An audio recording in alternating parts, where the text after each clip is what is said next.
Հնդկաստանը եւ Պակիստանը Վաշինգտոնի միջնորդությամբ համաձայնության են եկել անհապաղ եւ ամբողջական հրադադարի շուրջ հայտարարել է Դոնալդ Թրամփը։ ԱՄՆ նախագահը նշել է, որ դա հնարավոր է դարձել գիշերը տեղի ունեցած երկար բանակցություններից հետո։ Շնորհավորում եմ երկու երկրին առողջ բանականությունը ընտրելու համար, գրել է Սպիտակ տան ղեկավարը Truth Social-ի էջում։ Պակիստանի փոխվարչապետ եւ արտգործնախարար Իսակ Դարը հաստատել է հրադադարի մասին Թրամփի հայտարարությունը։ Հնդկաստանի արտգործնախարարությունն էլ տեղեկացրել է, որ հրադադարն ուժի մեջ է մտել տեղական ժամանակով ժամը 17:00-ին։ Պակիստանի օդային տարածքը վերաբացվել է բոլոր տեսակի չվերթների համար։ ԱՄՆ պետքարտուղար Մարկո Ռուբիոն տեղեկացրել է, որ Նյու Դելին եւ Իսլամաբադը պայմանավորվել են չեզոք տարածքում բանակցություններ սկսել մի շարք հարցերի շուրջ։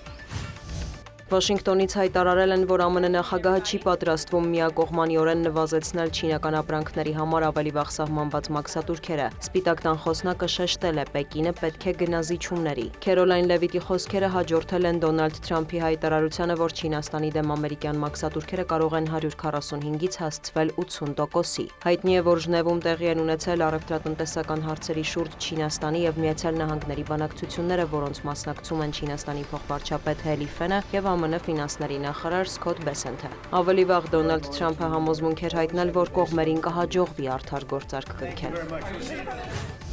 Ֆրանսիայի նախագահը եւ Լեհաստանի վարչապետը բարեկամության եւ համագործակցության ընդլայնման մասին համաձայնագիր են ստորագրել։ Նախատեսվում է ամրապնդել հարաբերությունները մասնավորապես պաշտպանության, էներգետիկայի, տնտեսության, արդյունաբերության, գիտության եւ մշակույթի ոլորտներում։ Մենք ցանկանում ենք ստեղծել իսկապես ներառական պաշտպանական գործընկերություն, սա այլընտրանք չէ ՆԱՏՕ-ին կամ Եվրամիությանը, նշել է Էմանուել Մակրոնը։ Նրա խոսքով պայմանագրում փոխադարձ ռազմական օգնության մասին կետի ներառումը պետք է շատ հստակ ազդանշան լինի։ Դոնալդ Տուսկն համոզմունք է հայտնել, որ երկկողմ համաձայնագիրը կնպաստի ամբողջ Եվրոպայի անվտանգությանը եւ կայունությանը։ Լեհաստանի վարչապետը հավելել է, Վարշավան եւ Փարիզը կշարունակեն համակարգումը նաեւ Ուկրաինայի հարցով։ Այնուհետև Ֆրանսիայի, Լեհաստանի, Մեծ Բրիտանիայի եւ Գերմանիայի ղեկավարները մեկնել են Կիև։ Էմանուել Մակրոնը հայտարարել է, եթե ռուսական ուժերը չհարգեն հրադադարը, Եվրոպան եւ Միացյալ Նահանգները կուժեղացնեն Մոսկվայի վրա ճնշումը։ Ուկրաինայում որոշվում է ամբողջ Եվրոպայի անվտանգության հարցը, շեշտել է նա։ Գերմանիայի կանցլերի պաշտոն նորերս ստանձնած Ֆրիդրիխ Մերցն էլ խոստացել է շարունակել Ուկրաինային ֆինանսական օգնությունը, նաև աջակցել խաղաղության բանակցություններում։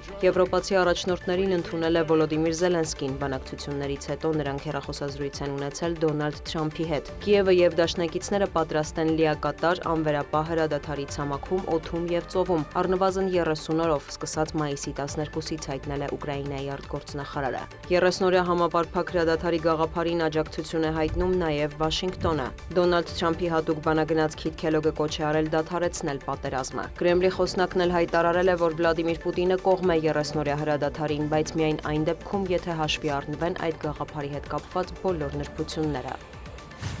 Մինչ այդ Մոսկվան մեղադրել է Ուկրաինային մայիսի 9-ի կապակցությամբ հայտարարված երրորդյա հրադադարը խախտելու եւ Կուրսկի ու Բելգորոդի ուղղությամբ Ռուսաստանի պետական սահմանը հատելու փորձերի համար։ Պաշտպանության նախարարությունը հայտնել է, որ Ռուսաստանի զինուժը խստորեն պահպանում է ռեժիմը եւ մնում գրավված դիրքերում։ Այս պայմաններում համարժեք արձագանք ենք տալիս, հավելել է գերատեսչությունը։ Կիևն էլ Ռուսաստանին է մեղադրել հրադադարը խախտելու համար։ Ըստ ուկրաինական կողմի, ռուսական ուժերը շարունակում են առաջնագծում ռազմական գործողությունները։ Դիանա Գասպարյան, լուրեր։